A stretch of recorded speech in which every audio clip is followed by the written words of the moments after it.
मैं हूँ दीपाली, आपको स्वागत है दीपालीज किचन में। आज मैं आपको कटहल और मूंग दाल डाल के कैसे हम एक सब्जी बना सकते हैं वो बना के दिखाऊंगी। तो चलिए बनाते हैं कटहल मूंग दाल की सब्जी। कटहल मूंग दाल के लिए हमें चाहिए कटहल और पटाटो, मूंग दाल, बे लीव्स, जीरा, मस्टर्ड सीड्स, 5 फुटन, रेड चिली, धनिया पत्ता, हल्दी पाउडर, सॉल्ट, शुगर, गरम मसाला, जीरा पाउडर, धनिया powder, chopped tomatoes, chopped onions, ginger garlic paste और घी। पहले हमें कढ़ाई बिठा के ये मूंग दाल को ड्राई रोस्ट कर लेना है।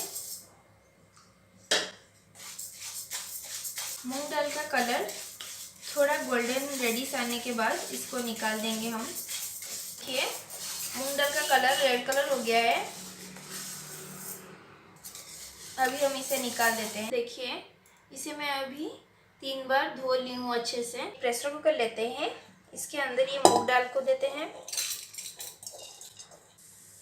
फिर इसके अंदर कटहल और आलू को डालते हैं। कटहल और आलू को मैं अच्छे से छोटे छोटे पीसेस में काट के धो के रखी हूँ।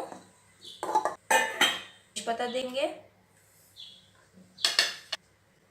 सॉल्ट, शुगर, टर्मरिक पाउडर देंगे, वाटर देंगे। इसके बाद ढक्कन लगा देंगे। फ्लेम को हम मीडियम करके इसे 4 से 5 व्हिसल आने तक पकाते हैं। देखिए प्रेशर कुकर रिलीज हो गया है। अभी हम इसे खोल के देखते हैं हमारा कैसे हुआ है। देख सकते हैं अच्छे से बॉईल हो गया है। अभी हम इसको छोंक लगा देते हैं। पहले कढ़ाई गरम करके इसमें घी ऐड करते हैं, गरम होने छोड़ते हैं। घी गरम हो गया है। हम इसमें 5 फुटन जीरा और मस्टर्ड सीड डालेंगे, रेड चिली। आप घी के अलावा रिफाइंड ऑयल भी यूज़ कर सकते हैं, मगर घी में ज़्यादा इसका खुशबू अच्छा आता है। इसके बाद कटे हुए ओनियन को अच्छे से रेड कलर होने तक पकाते हैं। इसे चलाते रहिए। अभी हम इसमें टमाटर ऐड करते हैं। जिंजर गार्लिक को पेस्ट को अच्छे से भूनते रहिए। जीरा पाउडर,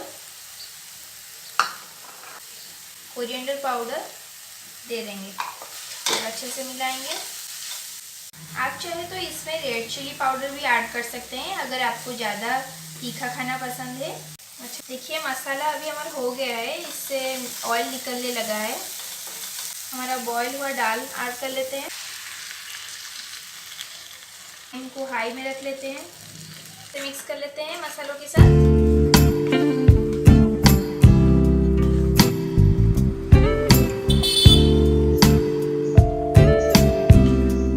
अभी हम इसमें गरम मसाला दे देते हैं, धनिया पत्ता दे देते हैं और अच्छे से मिला लेते हैं।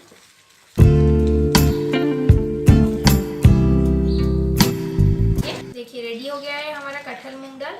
अभी हम इसे निकाल देते हैं। देखिए रेडी हो गया है हमारा कटहल मूंग दाल।